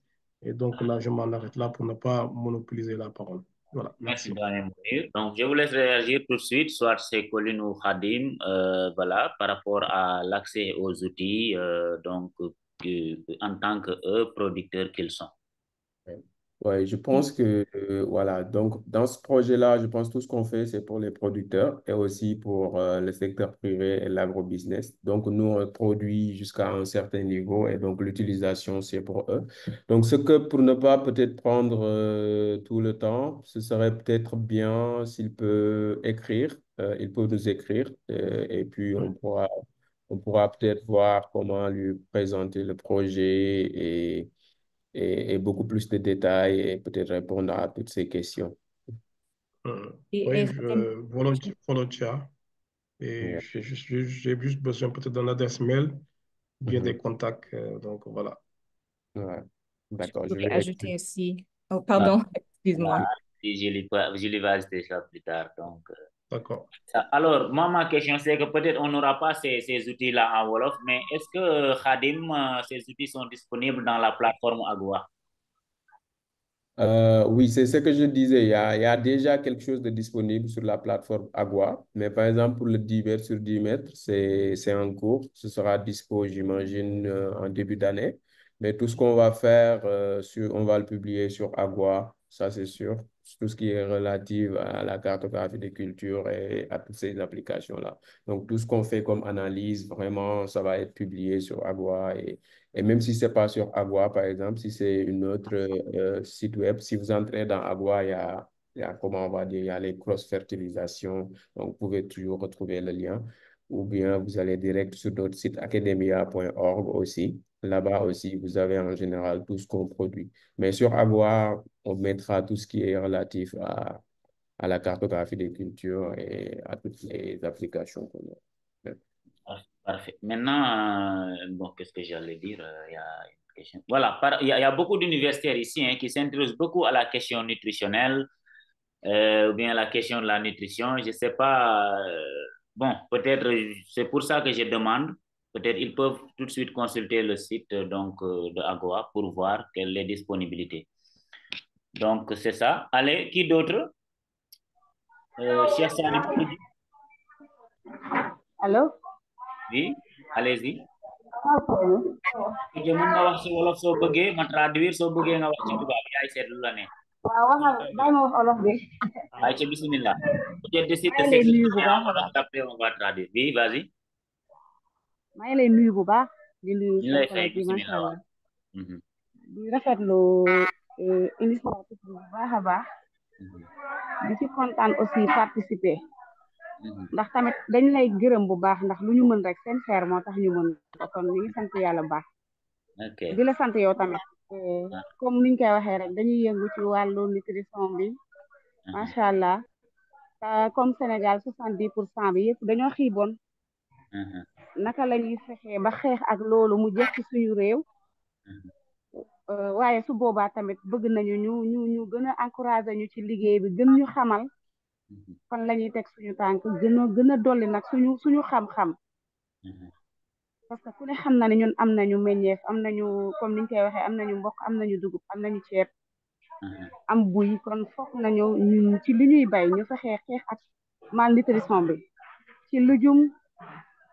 ci lépp lu ñuy bay daal ci suñu réew gëm naa ne am nañ lu ñu mën a transformer ba dundee ko alors que yamul foofu kese pataat bi mun nañ ci defar céréale farine enrichie ñambi bi noonu ok di gërëmaat bu baax rek ñun daal ñu ngi ci seen ginnaaw rafetlu naa bu baax a baax waxtaan bi déglu naa ko am na lu ma ci comprendre comme sama jàng soriwul mais am na lu ma ciy jot a dégg macha mais allah macha allah maa ngi koy am rafetlu na bu solo baax am na solo Khoudia.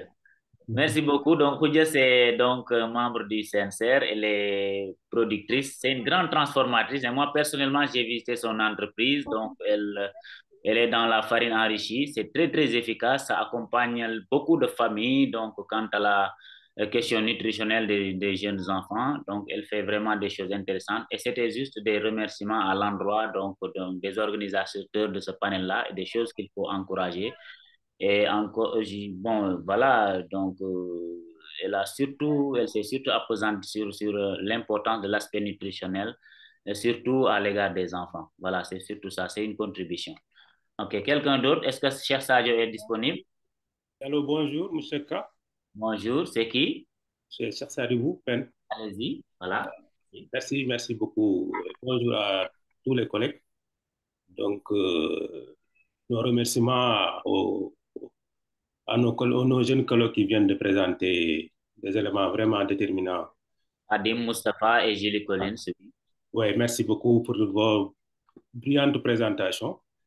Donc, comme les prédécesseurs l'ont noté, je crois que c'est très intéressant comme approche de recherche par rapport à la vulnérabilité sur la nutrition, sur la sécurité alimentaire et même sur la cartographie des cultures. Donc, nous sommes vraiment de tout cœur avec vous sur cette expérimentation. Bon, là, l'observation que je voulais apporter, je l'ai tantôt dit dans le chat, la collaboration avec les institutions nationales en charge de ces questions majeures au Sénégal. La communication sur le projet, je crois que les prédécesseurs en ont parlé. C'est vraiment vital parce que faire tout ce travail de terrain et utiliser les technologies nouvelles, peut-être sans l'implication ou bien sans la collaboration active des institutions nationales, bon, ça risque d'être un peu laissé aux oubliettes. Je crois qu'il faudra davantage dans les prochaines étapes impliquer activement et les mettre même au devant de cette expérimentation pour qu'ils puissent s'approprier et institutionnaliser cette approche. Donc, je crois que sur la cartographie des cultures, M. Dia, Khadim en a parlé, il y a la DAPSA qui travaille sur cette question. Et parallèlement à ça, on note que cette année même, la DAPSA devait même s'atteler à ces services d'intelligence artificielle, d'utilisation de la télédétection pour les cultures.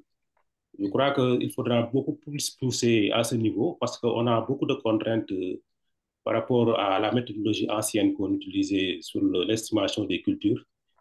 Avec la FAO, on appuyait la DAPSA sur ces questions, mais on sentait vraiment énormément d'insuffisance et énormément de difficultés sur le terrain. Donc, d'où l'apport de ces technologies qui utilisent la télédétection et l'intelligence artificielle. Donc, en résumé, c'est ça que je voulais dire. Vraiment une collaboration proactive même de ces acteurs dans ce que vous êtes en train de faire. Et comme les autres l'ont bien dit, la communication, parce que là aussi, on fait beaucoup de choses, mais qu'on n'arrive pas à externaliser au niveau du grand public ou bien même au niveau des parties prenantes principales comme les ministères, les producteurs J'avais tantôt parlé du résumé en Wolof parce que d'habitude, nos producteurs sont bien intéressés par ces approches, par ces pratiques. Mais malheureusement, la communication, comme on le dit, C'est ça. communautaire, laisse à désirer. On fait ça entre nous, techniciens, mais je pense qu'il faudra prévoir des missions de terrain, des séances d'échange pratique, de focus group sur le terrain. Des forats, par exemple. Des forats, des assemblées villageoises, pour ne serait-ce donner la sensibilité de cette étude et les avantages que ça peut procurer pour leur activité principale. Donc, merci et félicitations à tout le monde. Merci, cher Sadibou. Donc, l'aspect institutionnel, elle est établie. Hein? Donc, il y a Isra qui est là, donc, qui est un démembrement de l'État, qui collabore avec DAFSA, qui collabore avec CNDN. Donc, c'est ça. Encore que ça, c'est une commande publique. Donc, on travaille pour les autorités d'aide à la prise de décision. Donc, c'est ça même l'esprit du projet. Et donc, la collaboration avec la base, elle est effective parce que c'est là-bas que les données seront collectées. C'est en cela, donc, le doyen Babacar Sène revient toujours dans l'aspect communicationnel. Il dit, ah, ça mérite quand même une journée entière avec les médias pour vraiment pouvoir diffuser tout ça. Donc, ça renvoie un peu à l'esprit de Fora, d'organiser donc des assemblées donc, communautaires de communication autour de ce projet. Je crois que c'est vraiment significatif. Donc, c'est des perspectives qu'il faudra vraiment explorer. Je vous redonne la parole. Okay. Eh bien, il y a un autre intervenant. Il reste personne ici. Natuga Mboj. Allez-y. Là, il est au nord du pays, vers Saint-Louis. SG, allez-y. SG Natuga, Ousseynou Diouf. Il faut qu'on termine maintenant. Allez-y. Si vous m'entendez, ouvrez votre micro et parlez directement. Bon, s'il n'y a pas d'intervenant, on laisse à Julie le dernier mot avant de clôturer. Oudia, c'est une ancienne main. Alpha, c'est le journaliste. Alpha Sadougano, est-ce que tu as des suggestions à nous faire? Bonjour, merci. Est-ce que vous m'entendez bien? Allez-y. Il y a Ousseynou Diouf qui dit qu'il va intervenir. Ousseynou, tu interviens juste après Alpha Sadou. Allez-y. Voilà, en tout cas, merci pour cette belle opportunité, hein, vraiment, parce que les informations sont très claires, bien qu'elles soient parfois techniques, parce que ce sont des techniciens, tout ce qui est données cartographiques, satellitaires, nutritionnelles, donc ça, c'est des spécialistes. Maintenant, j'insiste, hein, parce que il y en a qui l'ont dit, la communication. En réalité, il y a beaucoup de projets et programmes qui passent, entre guillemets, excusez-moi de l'expression, à côté à cause de l'accessibilité par rapport aux populations. Parce que tout ce qui se fait, c'est en réalité pour les populations. Parce que j'ai vu dans la communication que dans l'aspect interdisciplinaire, Kolda, les régions sud-est comme Kolda, Kédougou et Tambacounda sont dans la zone rouge. Et le paradoxe, un des plus grands marchés hebdomadaires qui amène tout ce qui est denrée et dans cette zone-là, c'est Djaoubé. Donc, c'est pour vous dire, et ce sont des zones agricoles, à vocation agricole et qui entrent maintenant dans l'agro-business. Donc, moi, je pense qu'il y a vraiment beaucoup de choses à prendre en charge, notamment les aspects socio-culturels, hein, l'art culinaire. Comment arriver, par ces concepts techniques, à les rendre beaucoup plus bas, entre guillemets, pour que les populations y acceptent. Nous, dans le domaine de la communication, c'est un peu ça le rôle que nous pourrions jouer. Quand j'ai demandé la collaboration, c'est dans ce sens-là. On travaille, on accompagne des organisations, donc je crois que c'est un travail de tout le monde. Quand les techniciens travaillent, l'accessibilité à leur travail est hyper important. Donc pour ne pas être très long, vraiment, bravo et merci. Je crois que c'est très important parce que sans bonne alimentation, il n'y a pas de bonne santé. Merci. C'est fondamental, cher Sadbou. D'ailleurs, Foudia, je sais qu'elle fait vraiment des choses intéressantes qui appuient beaucoup les enfants et malheureusement, elle n'est pas très bien connue, même si elle fait vraiment des miracles chez elle dans son environnement. Donc, on laisse la parole à Ousseynou Diouf et puis Mamadou Djei. Voilà. Allez-y. Ousseynou, mon homonyme. Est-ce que Ousseynou est là? Mamadou, vas-y. Mamadou, vas-y. Il suffit juste de cliquer sur le micro, il s'ouvre et puis vous parlez directement. En bas à gauche, le micro. Et en bas. Vous pouvez aussi lever la main. Je pense qu'il est possible. Oui. Oh Bon. oui, je pense que ça va, il arrive. Bonjour. C'est qui? Bonjour. Bonjour, c'est Ousseynou?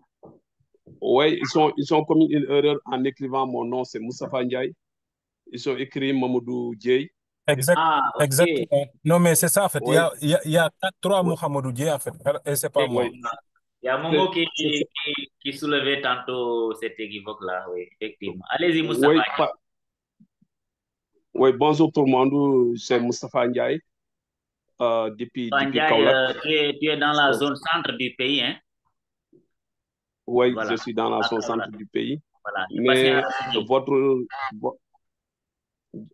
oui, dans le bassin arachidier. Et je suis très content vraiment de participer à cette émission. Nous, on est dans le bassin arachidier, dans la région de Kaolack.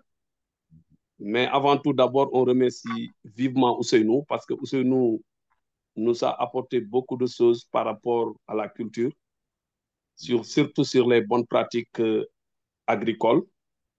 Donc, moi, ma question, c'était juste de savoir, quand vous parlez de la nutrition, est-ce que vous envisagez aussi de faire les cultures avec les bonnes pratiques agricoles, surtout en écartant les engrais chimiques, en utilisant le bio? Est-ce que ce projet aussi envisage de faire cela? Merci, Comme que vous Moustapha. parlez de la nutrition. Comme que vous parlez de la nutrition. Voilà, on doit s'arrêter dans 6 minutes, donc voilà, à 12h30. Merci beaucoup. Il essaie un peu de faire la corrélation entre, voilà, santé et peut-être production. Qui veut répondre rapidement? Donc, d'ailleurs, il y a quelqu'un qui parlait tantôt, je crois que c'est Marie-Diane, qui disait comment corriger, par exemple, les inadéquations au niveau des zones. Donc, je ne sais pas, Khadim ou Julie, qui peut dire rapidement un mot avant de clôturer. Donc, est-ce que les bonnes pratiques, est-ce que par exemple ce projet-là encourage les bonnes pratiques agricoles, donc auxquelles on peut faire donc la corrélation avec la santé communautaire, par exemple? Je peux rapidement répondre et à mon avis, c'est quelque chose c'est une application du projet. Dans le projet, on ne peut pas tout faire et en fait, ce projet va terminer en 2025. On va continuer encore plusieurs mois, mais on ne pourra pas tout faire, mais on voudrait guider les interventions comme ça, qui va continuer après le projet. Donc, ça peut se faire. C'est peut-être pas sous l'égide de Durban lui-même, mais on peut espérer que ce sera avec l'aide des données, des informations, etc., qui sont créées et diffusées sous le projet Durban et qui vont continuer après le projet parce que on va essayer on va essayer de créer beaucoup de chaînes de communication pour que tous ceux qui sont actifs dans ce domaine peuvent continuer à utiliser les informations du projet après. Parfait. Parfait. Donc, on s'achemine vers la fin. Merci vraiment, Julie Collins. Est-ce qu'on vous laisse dire le dernier mot en même temps avant de clôturer? Donc, voilà. Merci, oui. Merci beaucoup. Merci beaucoup à tout le monde. En fait, quelqu'un a demandé est-ce que l'enregistrement de cette session va être disponible? Je crois que oui. Il faudra regarder la chaîne YouTube d'Academia 2063. On peut envoyer un lien après. Mais je voudrais beaucoup remercier tous ceux qui ont participé à cette session. Merci de vos questions et de vos commentaires. Ce sont très importants. Et vous pouvez continuer à nous contacter. J'ai mis mon mail dans le chat et aussi on va communiquer avec vous après. On va aussi avoir plus de sessions d'apprentissage dans le nouvel an. Donc, soyez prêts à participer encore et aussi à dire à vos collègues qu'ils pourront venir aussi parce qu'on va continuer à aller plus dans les détails dans le projet.